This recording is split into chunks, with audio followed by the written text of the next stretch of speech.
Aris 14, Let Narciso please come in. Miss Let. Lakay nakatakdang mag-farewell call kay Pangulong Ferdinand Marcos Jr., si Chinese Ambassador to the Philippines, Wang Xilian, sa Malacanang ngayong umaga. Nagtapos na kasi ang tour of duty ni Wang sa Pilipinas na nag-umpisa noong December 2019. Sa kanyang Facebook post noong Biyernes, tiwala ang outgoing ambassador na malalampasan ng Pilipinas at China ang mga pagsubok at babalik sa tamang landas ang relasyon ng dalawang bansa sa kabila ng mga tensyon. Bago naging ambassador sa Pilipinas, si Wang ay ambassador to ASEAN at dating Deputy Director General sa Department of Asian Affairs ng China.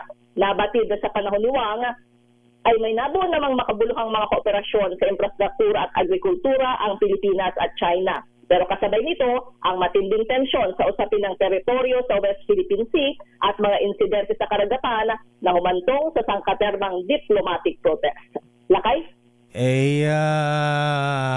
Pakakapihin pa ba ng Pangulong Marcos si Ambassador Wang Xilian grabe yung pinagagawa dito sa atin, ha? Pero tayo mga Pilipino, Lakay, kapag may bisita ay sa bagay, pinagsisilbihan naman. Pakapi siguro. Diyan tayo kasi kilala, masyado tayong hospitable na mga Pinoy. Ayan. Ganyan naman talaga.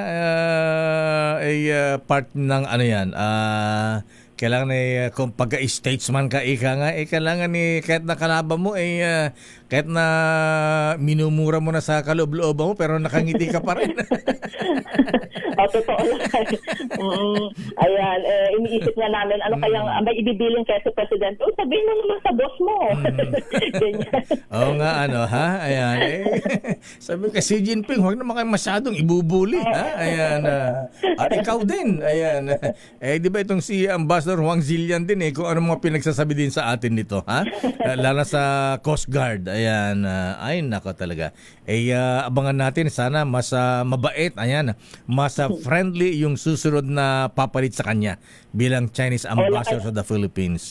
Oo, wala pang binabanggit, Lakay, kung sino yung makakapalit niya dito sa Pilipinas. Ayan. Ano schedule ng Presidente ngayong araw ng Huwebes, Miss Let?